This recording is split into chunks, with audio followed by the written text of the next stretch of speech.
Oh, here he is. Fractal, welcome. Can we hear you now? And can you hear us? Good day. Can you hear me, gentlemen?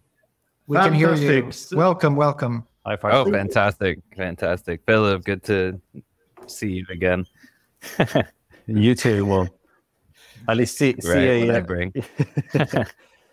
fractal of you at least. Yes, yes. Well, I'm glad to be here. Sorry about the technical difficulties there, guys. You know, sometimes it's always wonder if any of us tech people know how to use a computer.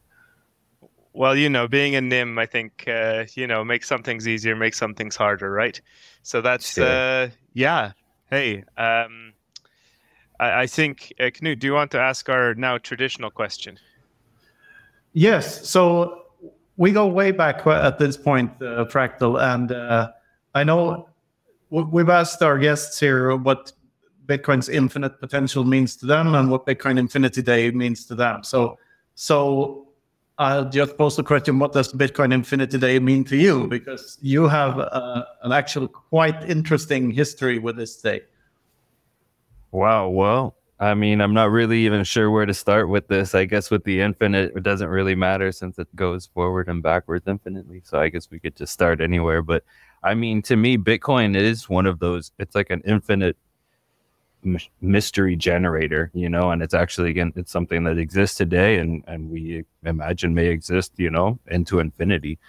You know, I did the little future looking comic book thing, and it really kind of takes us from where we are today and what these first principles things that we're confronted with, these questions of who are we, what is sovereignty, what is freedom, what is money, what is time, these type of questions kind of being put to us now are something that I think humans will be asking themselves in the future as well. So this is something that you know, relates. I mean, infinity is always an interesting concept to me. I really love just thinking about it because it's confusing. So I don't know. I think that there's just so much there. There's just infinite questions. I mean, Bitcoin itself creates infinite questions. You know, it basically presents every 10 minutes a new mystery for people to solve. And then with that mystery, it grants the solver pretty much a life-changing reward. And every 10 minutes, it gives a new mystery with a new life-changing reward. And it just continues to do this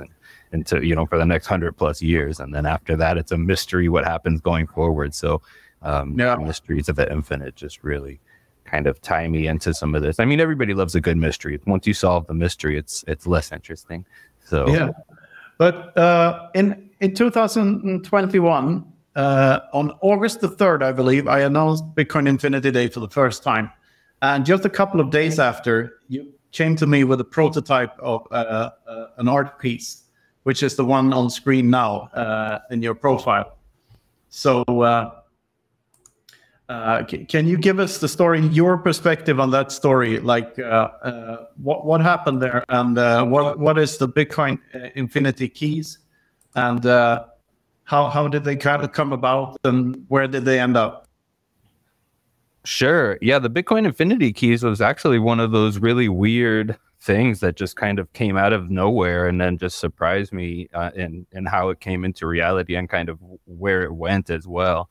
I was actually working on one of the Bitcoin full node sculptures. I had just completed number 7, which is a fully mirrored version. It was the first time I had ever really done a sculpture out of mirrors.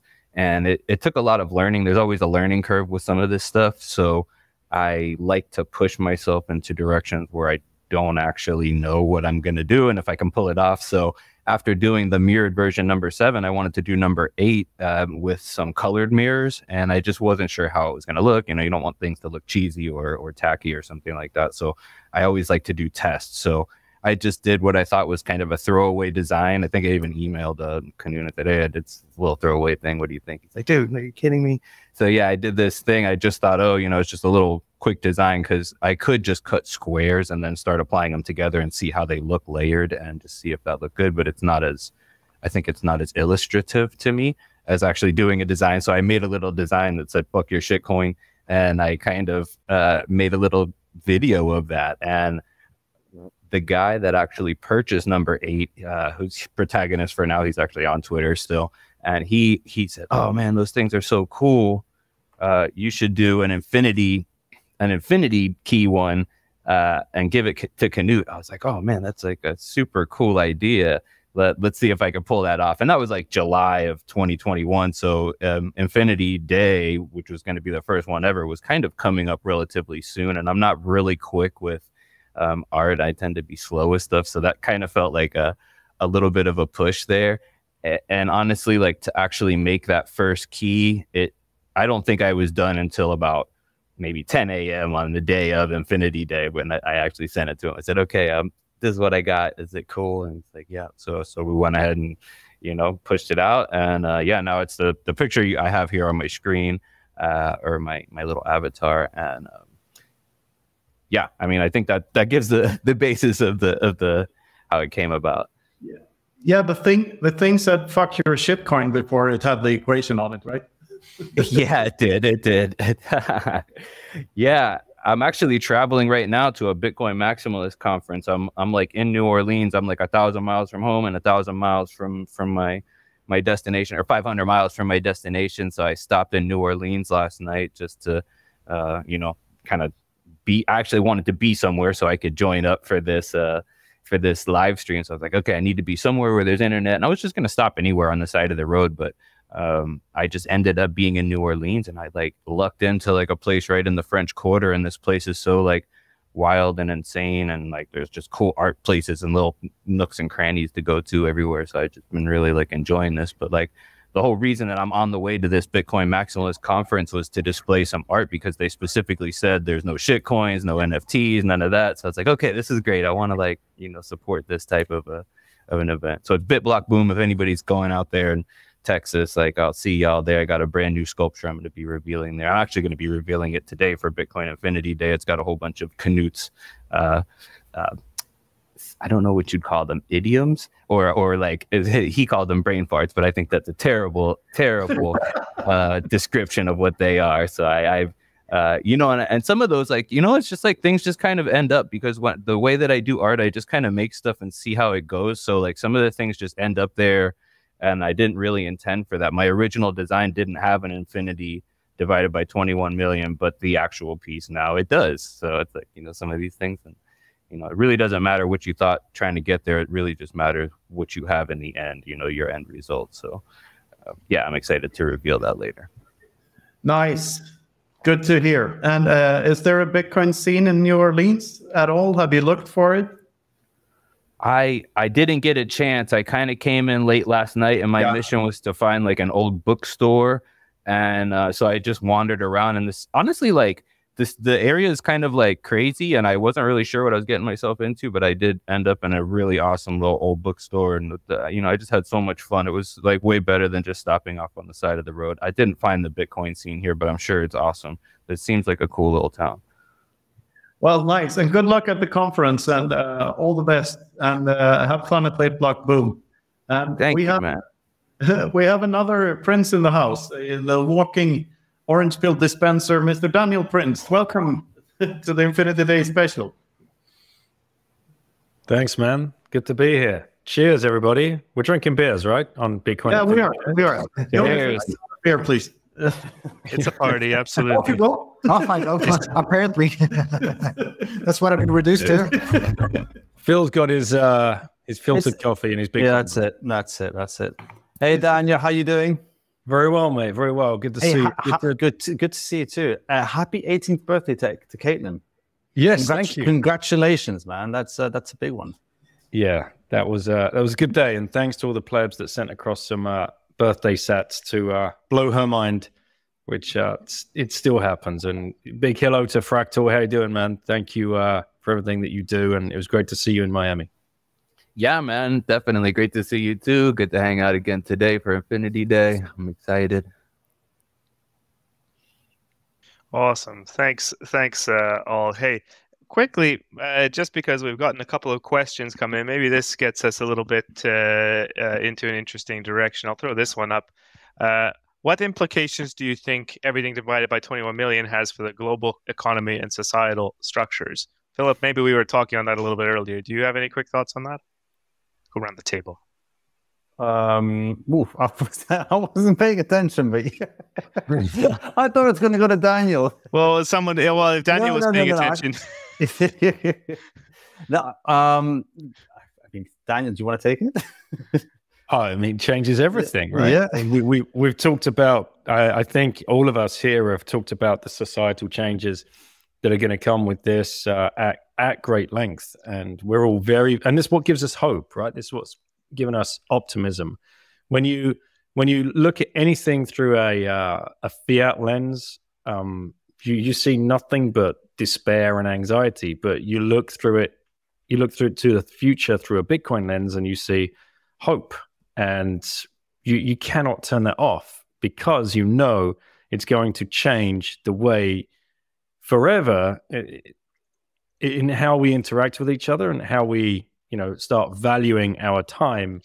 And yeah, I'm here for it, I guess. I like the lens, the clarity of Bitcoin over the fogginess of fiat. Fiat gives us a really foggy look on the world. Nothing's certain. Everything is, as you said, despair, disdain. It's horrible. There's no future. Everything is uncertain, and that creates anxiety. It creates stress. It creates. I can continue to say in the same words: despair, war, famine, all that sort of stuff. Mm-hmm. But then with Bitcoin, you have that laser-eye focus going through that lens of clarity, that protocol that will never change. And that gives us hope. It gives us clarity. It gives us continuity. It gives us succession. It gives us order and the ability to build a better future and to let our imaginations run wild without any fiat issues, problems. And it changes the individual so quickly that person that's going on that rabbit hole journey. They're going to change, and they're going to change right in front of their own eyes. That's the thing. When you look in the mirror the next month or so, you see a different person in yourself, but you feel yourself becoming who you were actually truly meant to be. Once all of this starts clicking and all that conviction starts aligning, and then the people closest to you see that change, and that will help them change too. And so it's not like this political kind of magic wand. Let's put this regulation in and this is going to make life better for everybody. This is complete and utter nonsense, as we all know here. But interacting with Bitcoin, going down the rabbit hole, learning everything that we've learned over our time, changes the individual, which leverages individualism. I'm assuming Knut's probably got a lot to say about that. And that starts changing your family unit. That brings you closer together. That changes the way you view family, how you view generational wealth. And everything just seems it just gets better the longer you spend in the Bitcoin rabbit hole. And when you look back at it, I was talking to Eric Kaysen about this the other day, and it suddenly dawned on him. He's like, whoa, ever since I bought my first Bitcoin or Satoshis, I've thought about Bitcoin ever since, every second of every day, and most likely during my sleep as well. And that's crazy. And I think I probably speak for everybody here on this call. Same for me. I can't switch it off. I cannot stop thinking about it. No, I wanted to bring this in a different direction. This question brought something up for me, and I think it would be interesting to discuss with you guys if you don't mind me derailing for a second. It was just asking how the implications of everything divided by 21 million has on the global economy and societal structures. So everything divided by 21 million kind of means that like the more product happening in the world, like the more value is coming into Bitcoin. And then, so I was having a discussion with online with Alan Farrington, and he basically told me that I don't understand economics and I'm wrong, but like the way that it's working for me thus far, like, cause I'm already working for Bitcoin in a way. And what I've seen is that you as a person, and I think this is true for miners too, you will do the same amount of work and get less Bitcoin in the future. So like if once like everything divided by 21 million, we have like salaries are defined in Bitcoin. Like every year I was saying your salary will actually go down. Like instead of you getting a raise, your salary will go down. You'll get less Bitcoin, but the purchasing power will actually increase because the value of that lower amount of Bitcoin is actually, you're getting a raise. It just feels weird. And so my point is that the more work that you do over time, you'll get less Bitcoin. So the value of that Bitcoin will increase, and so Alan was laughing at me saying, you don't understand economics. People aren't going to work for less money. And I'm saying it's not less money. It's actually more purchasing power, but it is less Bitcoin. So I think people find that as a hard concept to understand, is that everything's prices will go down, including your own work in relation to Bitcoin. So what do you guys think about that? Am I crazy, or does this sound like, like Bitcoin goes up? This is the thing that the fiat-minded people, they're scared of hyper-Bitcoinization because they think that it will stop us from making any investment, because just holding onto your Bitcoins is always the better choice. But it's not really true. What it does, though, is it removes all the noise. So there's no room for any noise, which means that the only investments worth making are the ones that will actually bring you more Bitcoins. If you extrapolate that thought vector out into the very far future, when everyone will need to have their stack diminish over time in order to survive, because they can't buy food for anything but Bitcoin, then you might even start a company in order for your stack to shrink at a slower rate, which sounds absolutely crazy. Because we're so wired to think in these fiat terms, but your number of coins can go down and your purchasing power can still go up. So it's very weird to think about the hyper-Bitcoinized world in my mind. And but what it does is it's the same thing for investments as for consumer goods. We will just prioritize quality over quantity. So the investment will have to be really, really, really, really, really, really, really good in order for us to even consider it in the future. And it is already. I mean, as I often tell Peter Dunworth, that financial advisor is the easiest fucking job ever for the next 100 years. It's just 2 words. Get some Bitcoin. Stack it. And he always says, like, if you have one more set the next year than last year, you're an absolute winner for generations to come. And that's the truth of it, because at some point our stacks will diminish, or everyone's stack will have to diminish, because we can't do anything else unless we order and use whatever.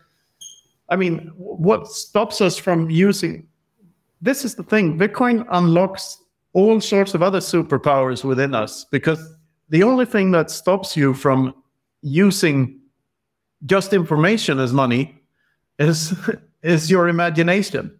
And when you have when you have Bitcoin running in the back of your head, you can do a lot of other stuff and just exchange goods and services without even having money changing hands. And if you're working with people you trust, counterintuitively to the don't trust, verify ethos, if you have people you absolutely trust, you don't even need to exchange any Bitcoin at any point. You could just keep a tab, like for the rest of your life, and then it gets settled whenever one party dies. So that's, to my mind, that's the scaling solution to what people call a scaling problem is just imagination. If we have, I think this is like outside of investment or outside of any kind of even stacking sats or even outside of a Bitcoiner type thing. I'm just talking about like your regular person. You work at a job, you go, you clock in, you clock out, you go home, you watch your TV, you die. Like those type of people. Like when we're hyper Bitcoinized world, like they're not investing. They're probably investing in Doge if it still exists and stuff. Like they're not like educated in that sense. So the everyday man, when they go to get their annual evaluation, instead of getting a raise, they get a reduction in the amount of Bitcoin that they get, because like that's that's just how the world works, is kind of what I'm saying. So like, but they're also happy about it, and it's not a bad thing. It's not anything weird. It's just, this is how the world works. So that was kind of more what I was saying. Well, Fractal, if you take what an everyday man was 400 years ago, they wouldn't believe what we consider an everyday man today, that has a device in their pocket that James Bond would have just had a wet dream about like 30 years ago. That's great to think about. Yeah. Yeah. So the everyday man 100 years from now will think of us as babbling primates that have no clue what they're doing, because the advancements we make in 100 years, they're completely impossible for us to predict or envision in any way, shape, or form. The everyday man will have more than whatever we have now, and what Sailor has now. They will. Yeah. So that's the thing.